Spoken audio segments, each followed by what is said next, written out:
हैं। छोटा सा बच्चा अपनी माँ से कभी दूध नहीं मांगता, छोटा सा बच्चा अपनी माँ से दवाई नहीं मांगता। माँ स्वयं समझ जाती है कि बच्चे को कब दवाई देना है, कब भूख लगी है, कब भोजन दूध पिलाना है, कहाँ दर्द है, माँ समझ जाती है। जैसे बच्चे को बोलना नहीं पड़ता, माँ सब समझती है, क्योंकि बच्चे ने समर्पण कर दिया। उसी प्रकार जब भक्त भगवान के चरणों में समर्पण कर देता है तो फिर मांगना नहीं पड़ता, भगवान अपने आप समझ जाते हैं कि मेरे भक्त को कब क्या चाहिए, बिना मांगे वो भर देते हैं। सुदामा ने कुछ मांगा था क्या?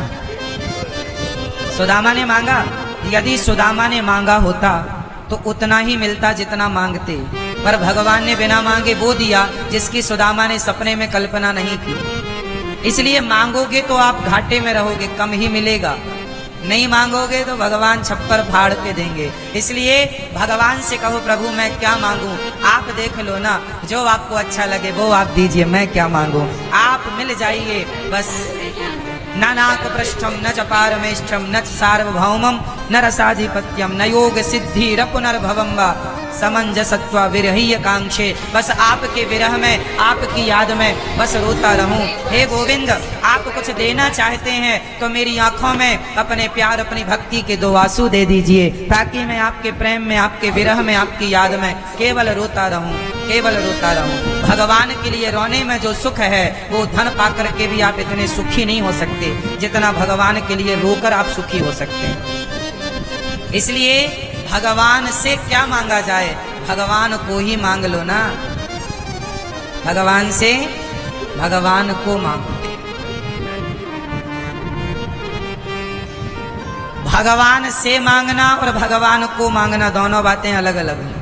पिता से मांगना और पिता को मांगना दोनों बातें अलग हैं। बताओ कौन सा बेटा अच्छा है, पिता से मांगने वाला या पिता को मांगने वाला? जोर से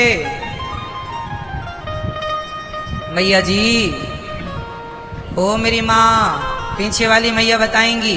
बताओ पिता से मांगने वाला बेटा अच्छा है या पिता को मांगने वाला? पिता से या पिता को? जोर से। हाँ, पिता से तो सारे बेटे मांगते हैं, पिताजी धन दे दो, ये दे दो। पिता से क्या मांगना, पिता को मांग लो, पिताजी आप आओ, हम आपकी सेवा करेंगे।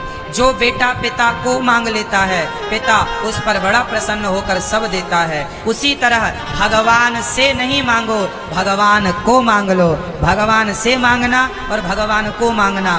भगवान से मांगने वाला स्वर्ग जाएगा और भगवान को मांगने वाला वैकुंठ जाएगा। ये है सिंपल भाषा, सरल भाषा में आपको हमने समझाया। समझ में आई?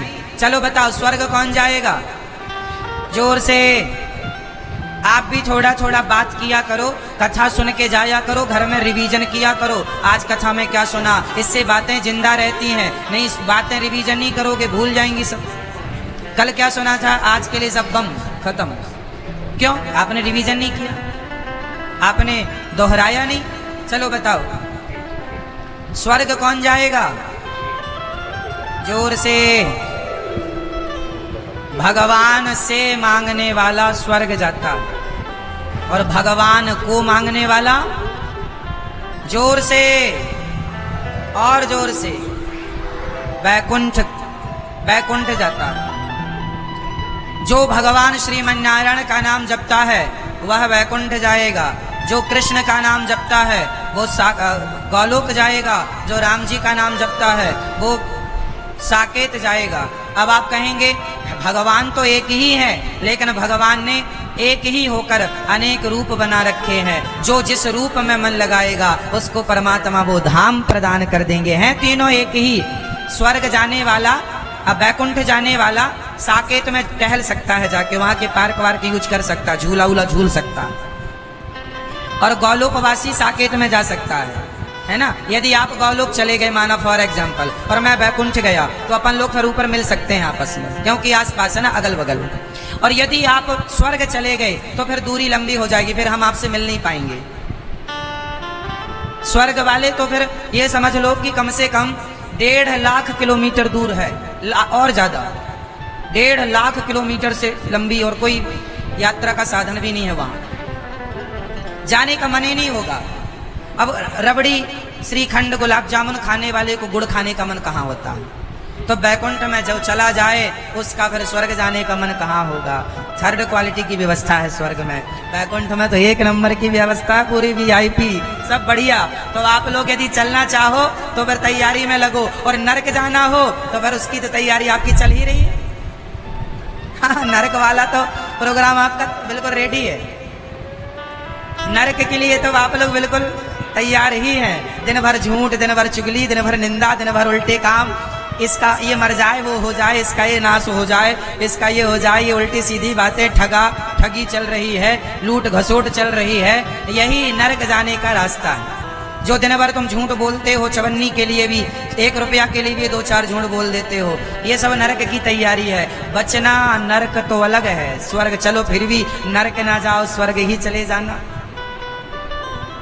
इसलिए मेरी माँ, झूठ नहीं, झूठ बोलना पाप है, नदी किनारे सांप है, माता जी आएंगी और सिर काट के। हाँ, ये बचपन में हम लोगों ने खूब सुनाया है। तो ये झूठ बोलना पाप है, नरक जाना पड़ेगा। अब आप लोग अपना रिजर्वेशन करा लो, जहां का कराना है। सारी ट्रेनें आपके सामने से गुजरेंगी, स्वर्ग की ट्रेन भी जाएगी, नरक की भी जाएगी और वैकुंठ की। आप अपना रिजर्वेशन करा लेना, आपके कर्मों के अनुसार रिजर्वेशन हो जाएगा। जैसी करनी वैसी भरनी, आज किया कल पाएगा। चढ़ता सूरज धीरे धीरे ढलता है, ढल जाएगा। एक दिन मेरे सपने में मेरे राम जी आए और बोले, क्यों अनिरुद्ध, क्या हो रिया है?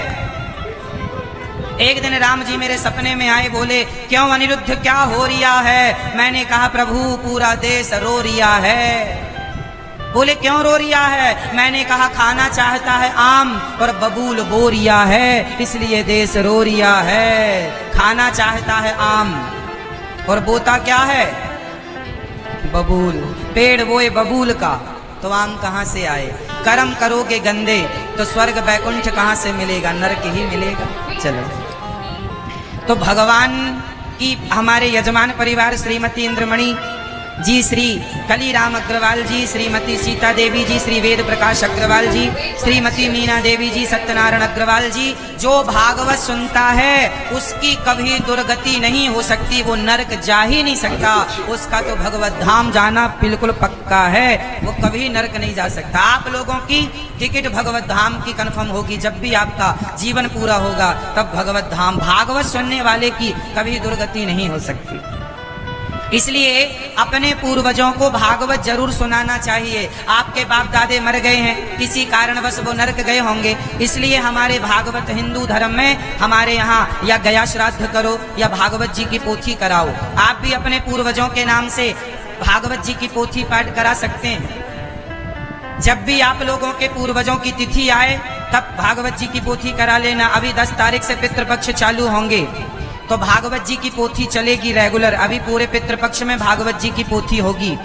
अभी 5 तारीख से भागवत जी की पोथी वृंदावन में बैठने जा रही है। उसके बाद फिर जो कथा फिर स्टार्ट होगी तो फिर भागवत जी की पोथी रहेंगी।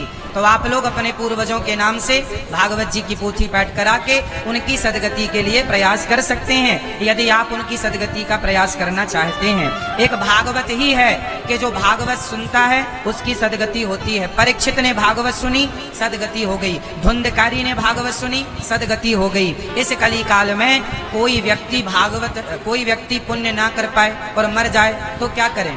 अच्छा, एक बात बताओ, आपका कोई व्यक्ति अमेरिका चला गया और वो पैसे ले जाना भूल गया, तो आप कैसे पैसे पहुंचाओगे वहां तक? हमें बताओ। आप उसके खाते में आप डाल देंगे, बैंक की व्यवस्था होती है ना। हमने अंबिकापुर की बैंक में पैसे डालेंगे तो उसके खाते पर वहां पहुंच जाएगा। हाँ या ना? बोलो हाँ या ना? जैसे हमारी व्यवस्थाएं हैं, हमारा व्यक्ति अमेरिका, जापान, लंदन, दुनिया के किसी भी देश कंट्री में हो, हम उसके खाते पर पैसा यहाँ डालेंगे, उसके खाते पर वहाँ पहुँच जाएगा। उसी प्रकार आपके पूर्वज जो दादा परदादा सब मर गए हैं, उनके नाम से जब भागवत का संकल्प करके पोथी पाठ पुण्य करते हैं, पितृदोष क्या होता है? कम शब्दों में मैं आपको समझाऊं। जैसे आपके दादा परदादा सब मर गए, आपने उनके नाम से कुछ नहीं किया, ना पुण्य किया, ना गया श्राद्ध किया, ना पिंडदान किया, ना तो तर्पण किया, ना तो भागवत जी की पोथी कराई, तो वो लोग क्या करते हैं? वो आप लोगों से उम्मीद करते हैं। पितृ भी 3 प्रकार के होते हैं। एक पितृ वो है, जैसे आपके पिताजी दादाजी मर गए, वो पुण्यात्मा थे, तो जैसे कोई पुण्यात्मा है तो वो तो अपने पुण्य से मुक्त हो जाएगा, उसे फिर आपके पिंडदान की जरूरत नहीं। अब कोई व्यक्ति बहुत ज्यादा पापी है तो वो पापी व्यक्ति भी सीधा नरक ट्रांसफर हो जाएगा। आपका पिंडदान इत्यादि वो सब बाद का विषय है, उसे जो मिलेगा वो मिलता रहेगा। अब पिंडदान, श्राद्ध, पितृ, भागवत जी हम किसके लिए करते हैं? जो व्यक्ति ना तो ज्यादा पुण्य किया है ना तो ज्यादा पाप, उसे यमराज कहते हैं कि तुम अभी यहाँ बैठो वेटिंग हॉल में, तुम्हारे बच्चे तुम्हारे नाम से कोई पुण्य करेंगे तो उस पुण्य को प्लस करके तुम्हें सदगति दे दी जाएगी।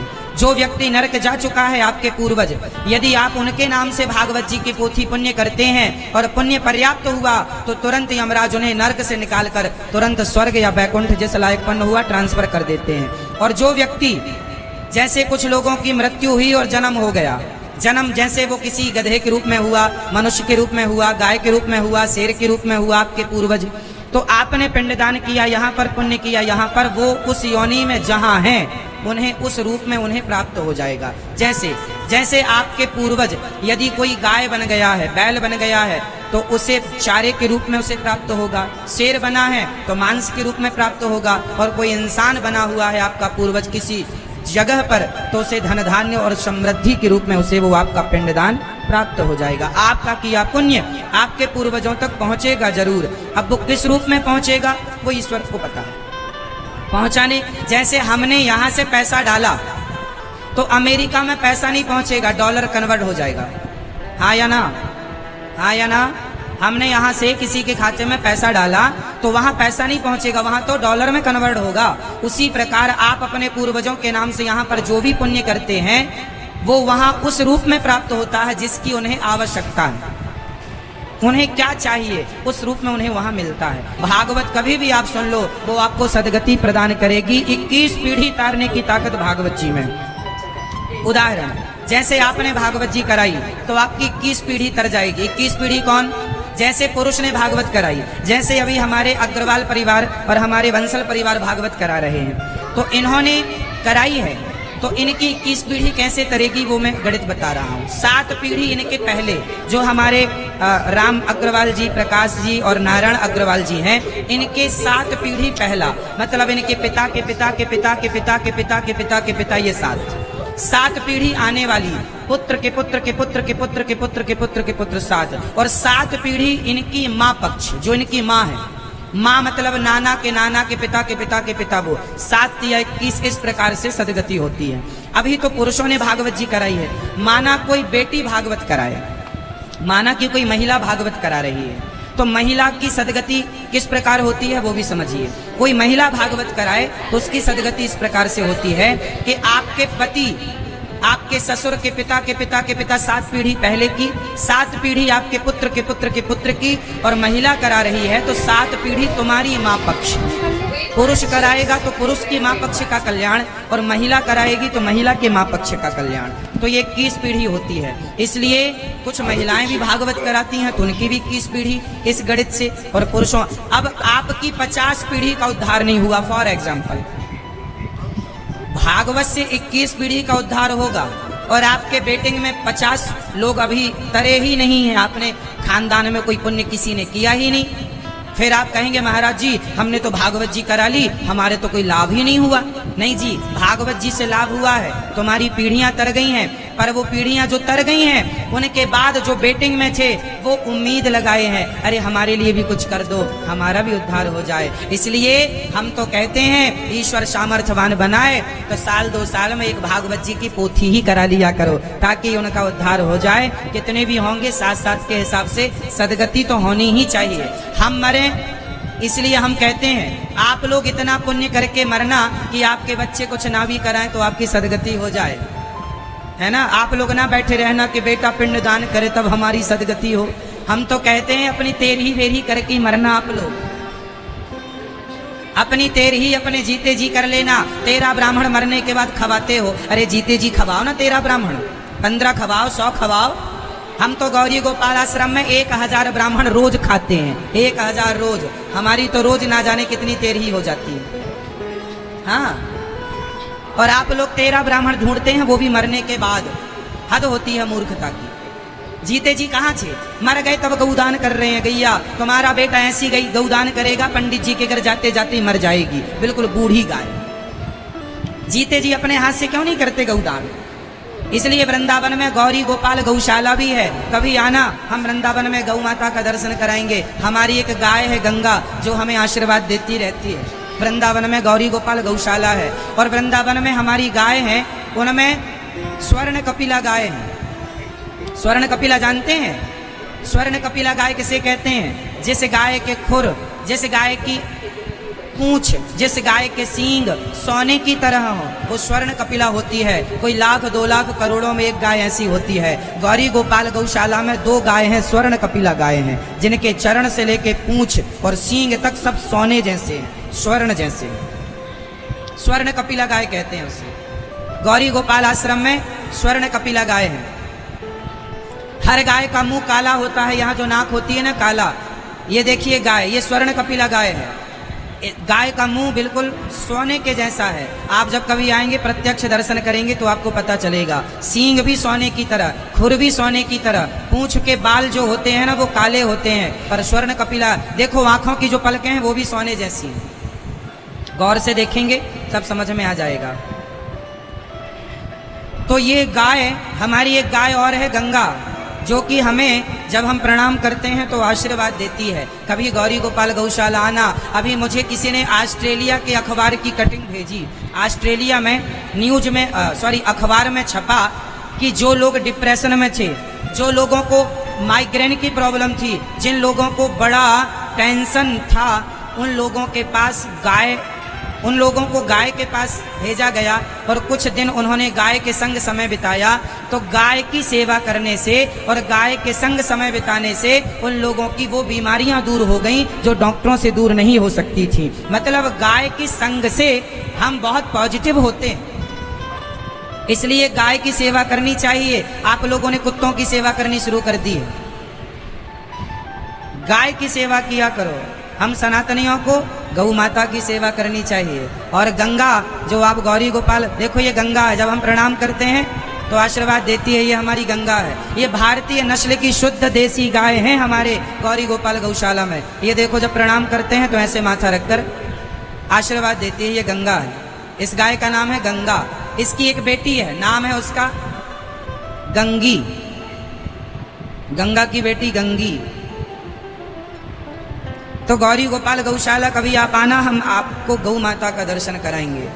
वो श्रेष्ठ गाय हैं जो गाय आज सब जगह देखने को भी नहीं मिलती, उस प्रकार की नस्ल है भारतीय। ये वही गाय हैं जिनको भगवान श्री कृष्ण चराते थे, जिन्हें भगवान द्वारिका ले गए, बाद में गिर जंगल में छोड़ दिया, तो आज इनका नाम है गिर गाय।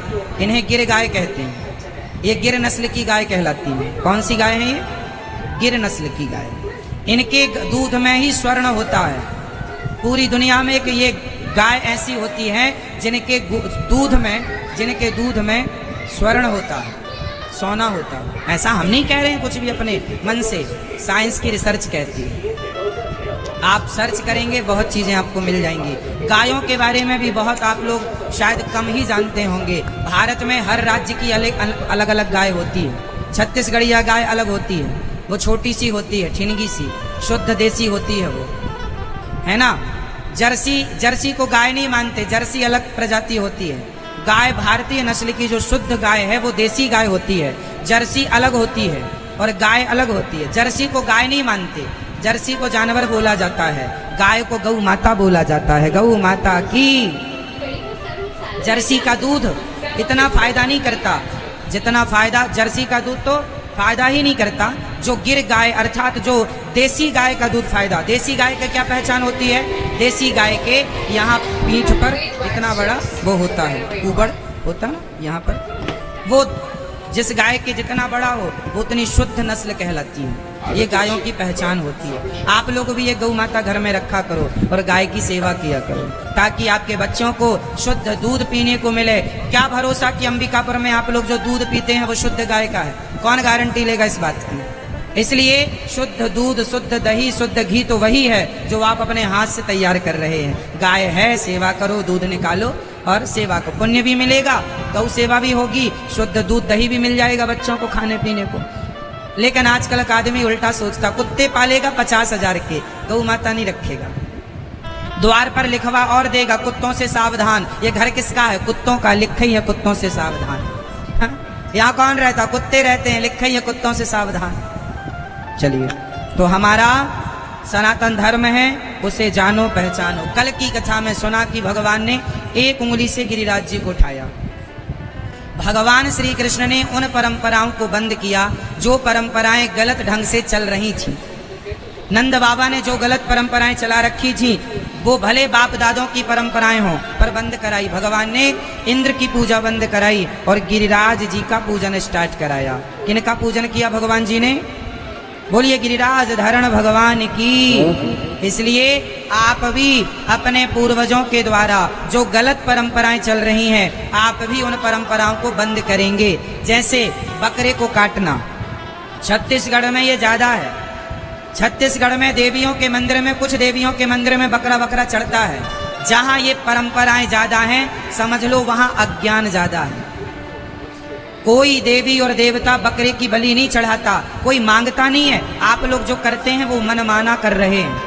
बहू के बेटा हो जाए तो बलि चढ़ाएंगे, शादी हो जाए तो बलि चढ़ाएंगे। ये जो आप बोलते हैं ये सब पाप ही करते हैं। ये पाप ना किया करो।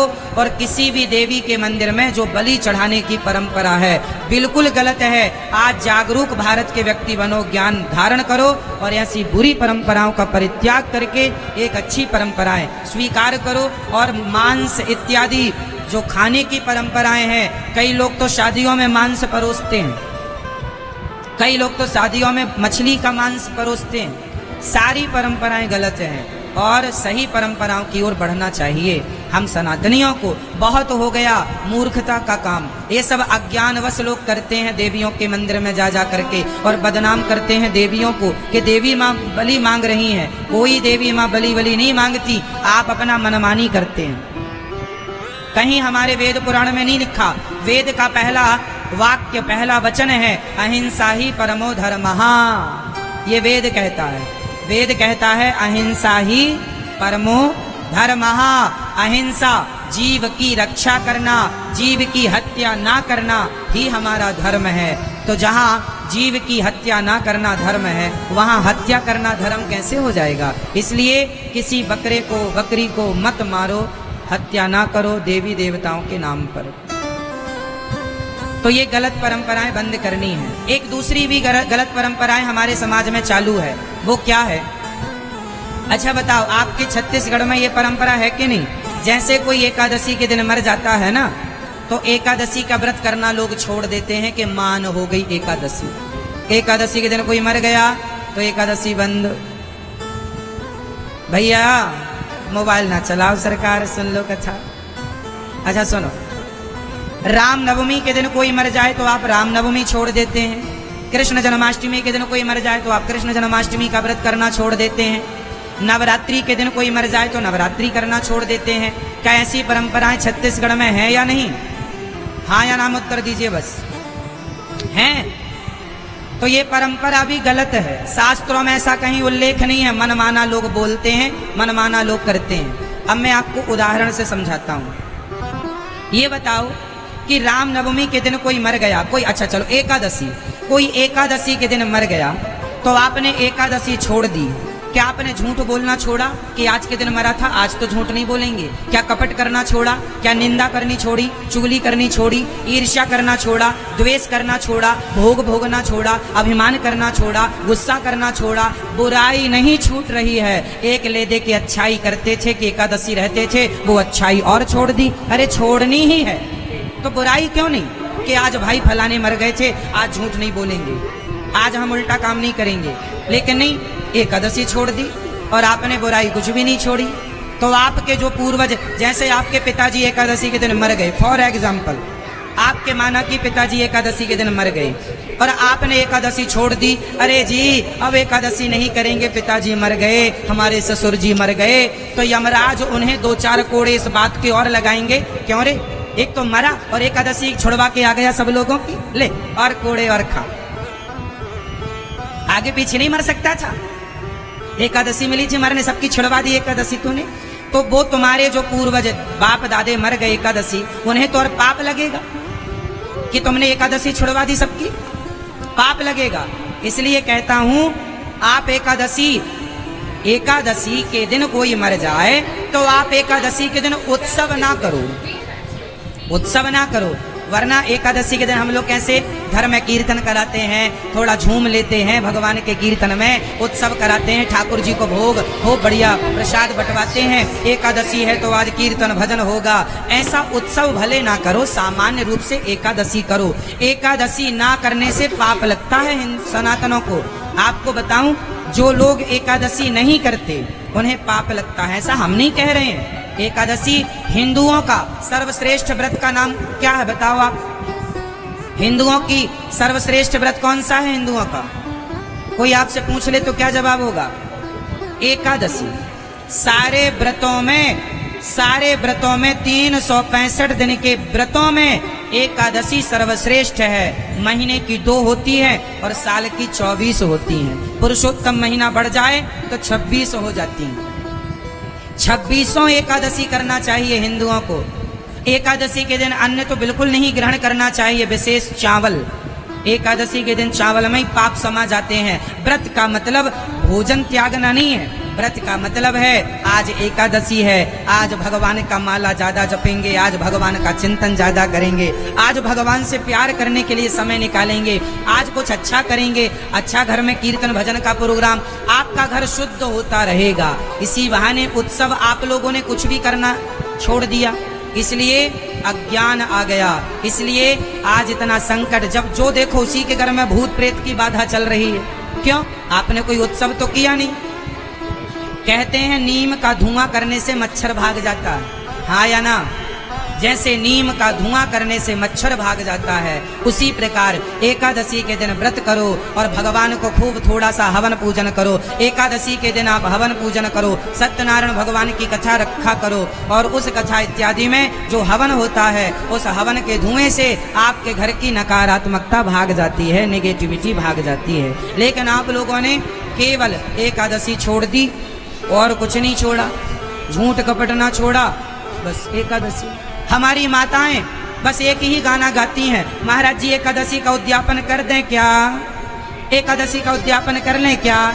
लो, अभी साल भर नहीं हुआ व्रत रहते, उद्यापन कर लें क्या? उद्यापन करना ही है तो झूठ का उद्यापन कर लो, कपट का उद्यापन कर लो, चुगली का उद्यापन कर लो। जो पड़ोसन से 2-2 घंटे तुम चुगली करती रहती हो, चुगली का उद्यापन नहीं करती हमारी माताएं। साल 2 साल एकादशी रह गई, पेट भर गया, महाराज एकादशी का उद्यापन कर लें। अरे मेरी माँ, झूठ कपट का भी तो कर लो उद्यापन, उसका नहीं करेंगे, बस एकादशी।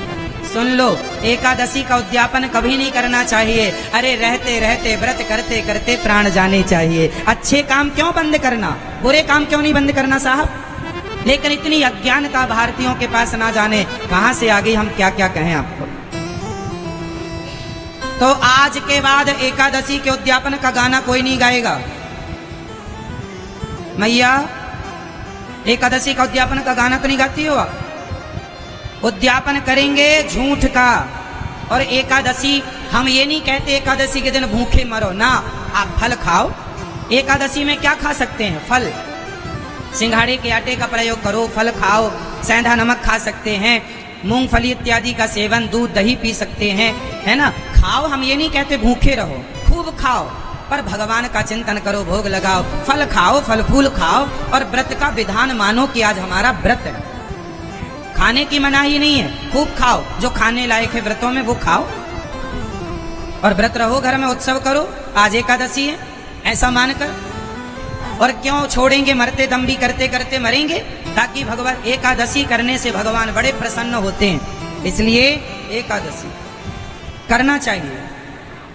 तो भगवान ने गिरिराज जी को उठाकर कुछ मैसेज दिए हैं। आइए, अब भगवान ने गिरिराज जी को स्थापित किया, इंद्र चले गए। एक दिन नंद बाबा को वरुण देवता चुरा करके ले गए। भगवान वरुण लोक से लेकर आए और सारे ब्रजवासियों को बैकुंठ का दर्शन कराया। वृंदावन अच्छा कि बैकुंठ अच्छा? ब्रजवासी कहते हैं बैकुंठ से अच्छा तो वृंदावन है। वृंदावन कैसा है? वृंदावन कैसा है? आप कभी आए वृंदावन? आप में से कितने लोग वृंदावन का दर्शन किए हैं? हाथ उठाओ। नहीं आए जो लोग, तो हम आपसे कहेंगे कि वृंदावन नहीं देखा तो क्या देखा? वृंदावन नहीं आए, बिहारी जी का दर्शन नहीं किया तो क्या किया? इसलिए व्यस्तता तो सदा रहेगी, जब तलक रहेगी जिंदगी, फुर्सत ना होगी काम से। कुछ समय ऐसा निकाल लो कि प्रेम कर लो मेरे श्याम से। आज तो आप इतना स्नेह देने, प्यार देने आए हैं, आज तो यहाँ बैठने की जगह नहीं है, लोग खड़े होके भी सुन रहे हैं कथा। आज तो आप लोगों का ये स्नेह पाकर हम धन्य धन्य हो गए। वैसे तो आप रोज ही भरपूर आते हैं, पर आज तो आप लोगों को खड़े होके भी सुनना पड़ रही है कथा। अच्छा है कि आप आए हैं कम से कम भगवान के दरबार में। जो भगवान के लिए एक पग रखता है, भगवान कहते हैं मैं उसके लिए 50 पग रखता हूँ। भक्त जहाँ एक पग धरे तहाँ धरूं मैं 60, आगे आगे भक्त चले कबहू न छोड़ूं साथ। जो मेरे लिए एक पग रखता है, मैं उसके लिए 60 पग रखता हूँ। तो वृंदावन कैसा है?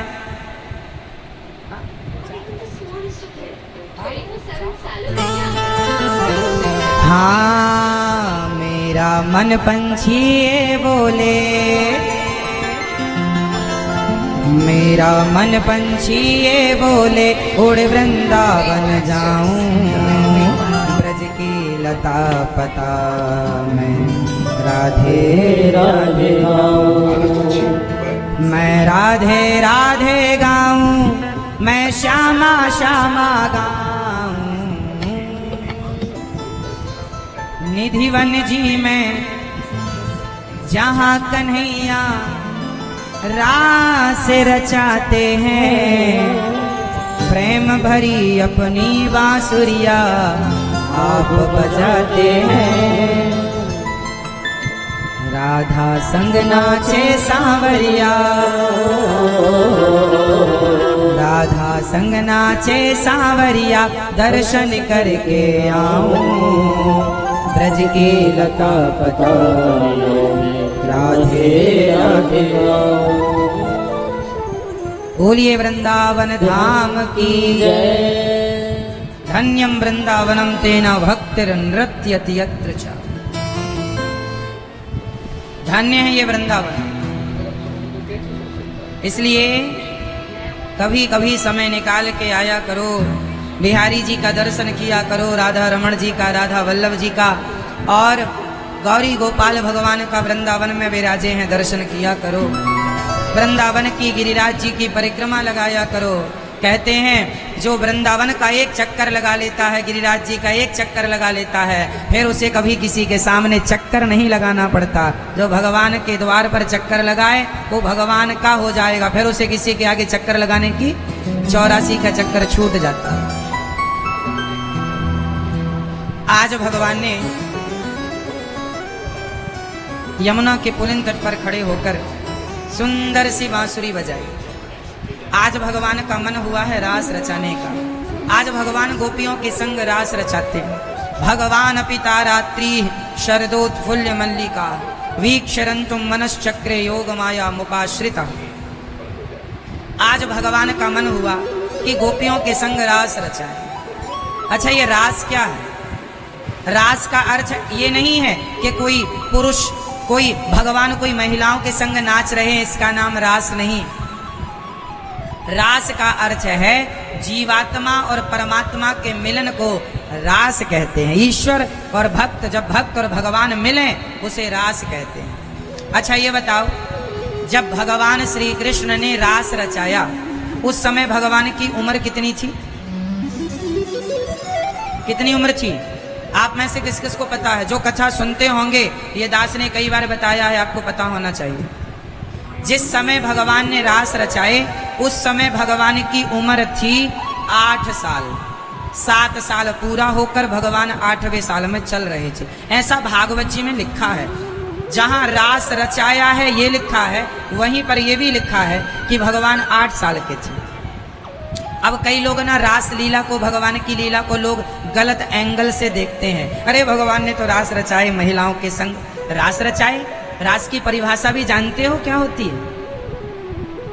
8 साल का यदि मैं तुम्हारी तरह सामान्य दृष्टि से बात करूं तो भी 8 साल के बच्चे के अंदर कोई दोष नहीं होता। 8 साल का बच्चा वो कपड़े ना भी पहने, नंगा भी घूमे तो दोष नहीं होता। 8 साल का बच्चा ही होता है छोटा सा। क्यों जी? बिस्तर में सुसु कर लेता है 8 साल का बच्चा, हाँ या ना? होता ही कितना बड़ा है। तो उस समय भगवान 8 साल के थे। तो 8 साल के भगवान रास रचा रहे हैं।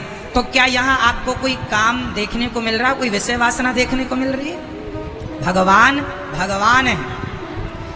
जो भगवान ने रास रचाया वो किनके संग रचाया? जरा ध्यान से सुनो। भगवान ने गोपियों के संग रास रचाया। गोपी किसे कहते हैं? गौ मतलब होता है इंद्रियां, पी मतलब होता है पीना। जिन्होंने अपनी सारी इंद्रियों को, इच्छाओं को पीकर समाप्त कर दिया, जिन गोपियों के अंदर कोई इच्छा ही ना थी। गोपी आज भी वृंदावन में आप कभी आना तो पुरुष बनकर ना आना। वृंदावन तो जो भी जाता है गोपी बनकर, गोपी भाव से जाता है। यहाँ पुरुषों का प्रवेश नहीं है, यहाँ गोपी के भाव से। रास में शंकर जी भी आए तो क्या बनकर आए? गोपी बनकर आए। रास में शंकर जी आए तो क्या बनकर आए? बोलो हाँ या ना? गोपी बने। नारद जी भी गोपी बने। गोपी कोई स्त्री का नाम नहीं है, पुरुष भी उस रास में थे पर गोपी के भाव में थे। गोपी एक भाव है, गोपी एक भाव का नाम है। गोपी भाव में रहते। आज भी वृंदावन में ऐसे कई संत मिल जाएंगे जो आज भी गोपी भाव में रहते हैं। किस भाव में रहते हैं? गोपी भाव। ये गोपी भाव क्या होता है? जैसे मीरा किस भाव में रहती है? मैं तो कृष्ण की गोपी हूँ। मीराबाई कृष्ण की गोपी के भाव में रहती है, मांग भरती है कृष्ण के लिए। अरे वृंदावन में तो पुरुष लोग भी मांग भरते हैं कि मैं तो कृष्ण की गोपी हूँ। जैसे शिव जी के संग रास रचाकर उन्हें स्वीकार किया, ऐसे मैं गोपी बनती हूँ, मुझे भी गोविंद स्वीकार करेंगे। तो गोपी एक भाव है, स्त्री पुरुष का कोई लेना देना उससे नहीं। लेकिन अज्ञानी लोग, मूर्ख लोग इस संदर्भ की, इस सब्जेक्ट की परिभाषा गलत करते हैं। जो अज्ञानी है, जो ना समझ है, जो भगवान के भगवत तत्व को नहीं जानते वो। तो भगवान तो सर्व सामर्थ्य हैं। आज गोपियों के लिए भगवान ने बांसुरी बजाई। सारी गोपियां अपना काम धाम छोड़ करके आईं। आज भगवान ने शरद पूर्णिमा की रात्रि को यमुना के पुलिन तट पर खड़े होकर अधरों पर बांसुरी रखी और जब बजाई, सारा काम छोड़कर गोपियां आईं। और गोपियां क्या क्या काम कर रही थी? दोहन्त्यो भिययो काश्चित् दोहम हित्वा समुत्सुका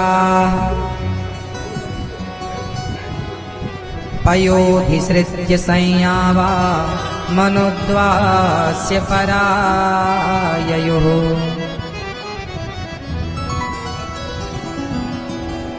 आज भगवान ने दोहन्त्यो भिययो काश्चित् दोहम हित्वा समुत्सुका। आज भगवान ने सुंदर सी बांसुरी बजाई। गोपियां अपना काम कर रही थी।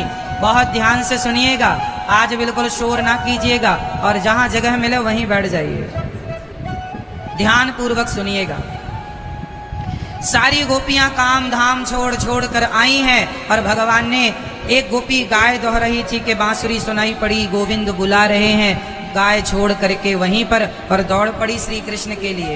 एक सखी अपने पति को भोजन परोस रही थी कि बांसुरी सुनाई पड़ी, पति को वहीं छोड़ा और अपने पति को छोड़कर दौड़ पड़ी श्री कृष्ण के लिए। एक सखी अपने आंखों में काजल लगा रही थी कि बांसुरी सुनाई पड़ी, काजल वहीं छोड़ा, दौड़ पड़ी श्री कृष्ण से मिलने के लिए। एक सखी अपने बच्चे को दूध पिला रही थी कि बांसुरी सुनाई पड़ी, दूध पीते बच्चे को छोड़कर सखी दौड़ पड़ी श्री कृष्ण से मिलने के लिए। सब कुछ छोड़ दिया पर कृष्ण नहीं छोड़ा। अच्छा आप मुझे बताइए कि गोपियों ने अपना बेटा, अपना पति, अपना परिवार छोड़ दिया भगवान के लिए, तो ये सही किया कि गलत किया? मैया जी मोबाइल ना चलाओ मेरी माँ, सुन लो। अब ध्यान से सुनेंगे। बताओ कि गोपियों ने अपने भगवान के लिए, गोपियों ने किस किस को छोड़ा? अपने पति को, अपने पुत्र को, अपने परिजनों को, अपने सिंगार को, अपने काम धाम को छोड़ा। गोपियों ने किसके लिए? जोर से। मैया किसके लिए छोड़ा? भगवान के लिए। अब मुझे ये बताओ कि गोपियां सब छोड़कर भगवान के पास गईं, तो सब कुछ छोड़ देना क्या सही था? गोपियों ने सब छोड़कर सही किया कि गलत किया? आपके हिसाब से सही था कि गलत था? क्या एक स्त्री अपने पति को छोड़ रही है, क्या ये सही है? क्या एक माँ अपने बेटे को छोड़ रही है, ये सही है? एक स्त्री अपने पति को छोड़ रही है भगवान के लिए, एक माँ अपने बेटे को छोड़ रही है भगवान के लिए, ये सही है या गलत? आप उत्तर दो, सही है या गलत? उत्तर। गोपियों ने पति पुत्र छोड़ा भगवान के लिए, सही किया कि गलत किया? बोलो, गलत किया। आप बताइए, सही किया कि गलत किया? जोर से। सही। तो अब इस सही को सिद्ध करना पड़ेगा कि कैसे सही है। एक पत्नी अपने पति को, यहां तो कहा जाता है कि पति भगवान होता है, फिर पति को छोड़ के बेटे को छोड़कर जाना कैसे सही है? सिद्ध करो कैसे सही है। चलो हम आपसे ये सवाल कोई कर दे तो आप कैसे सिद्ध करेंगे? हम सिद्ध करके बता रहे हैं। पहले इस बात को समझने के लिए एक बात और समझनी पड़ेगी। धर्म कितने प्रकार का होता है?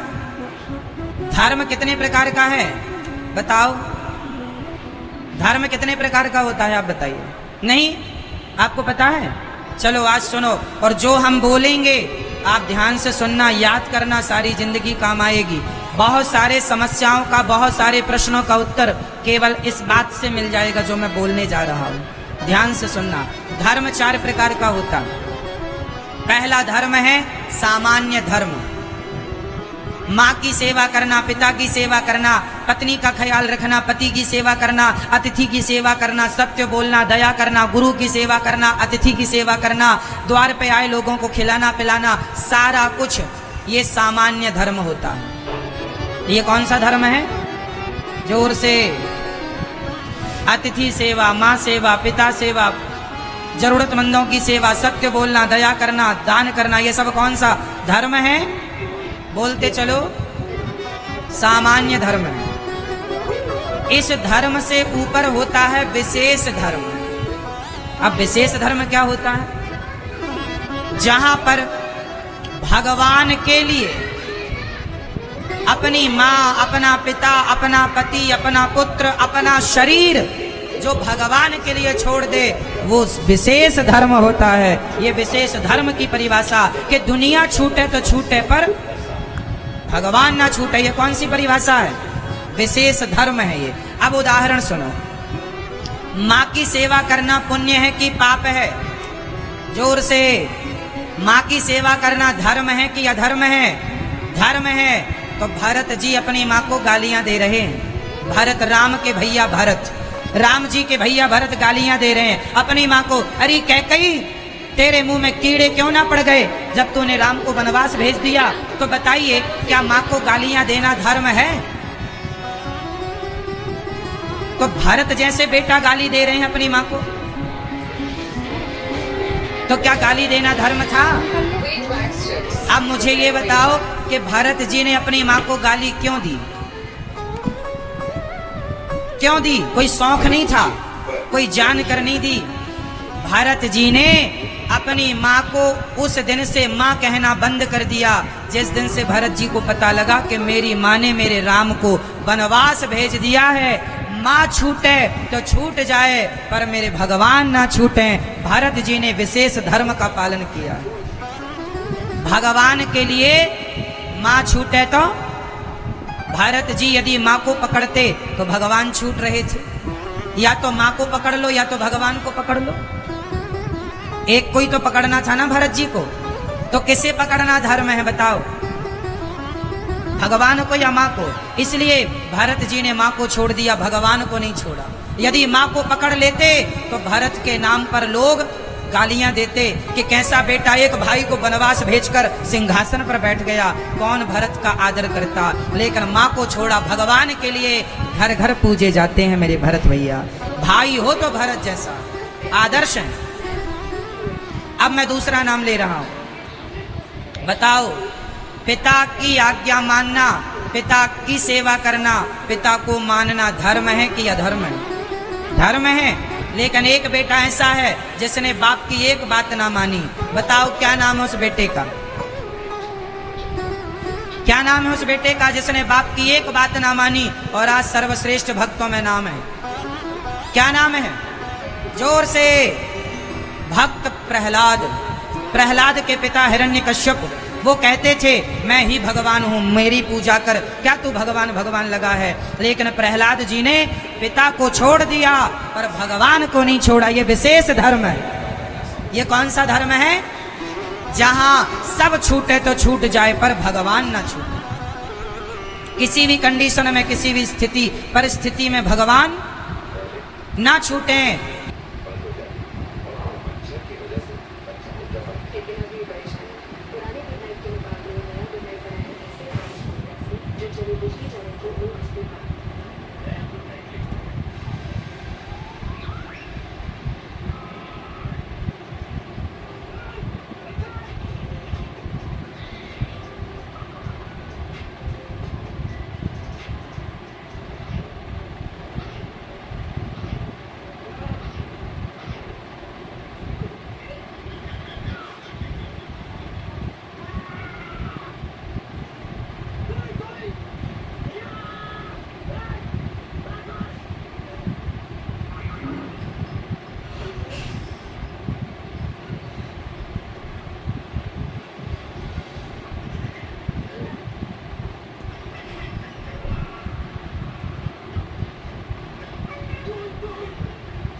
इसीलिए डेटॉल का नया प्रॉमिस, इंडिया का पहला साबुन जो 12 घंटे प्रोटेक्टिव जी।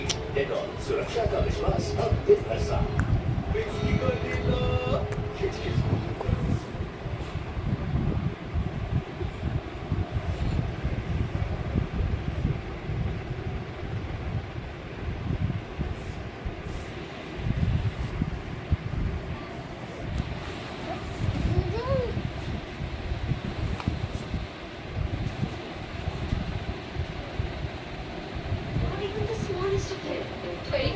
सैलो है क्या uncle?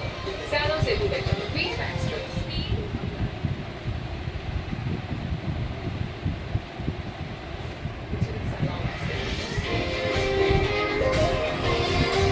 Wait wax strips, the better way to wax.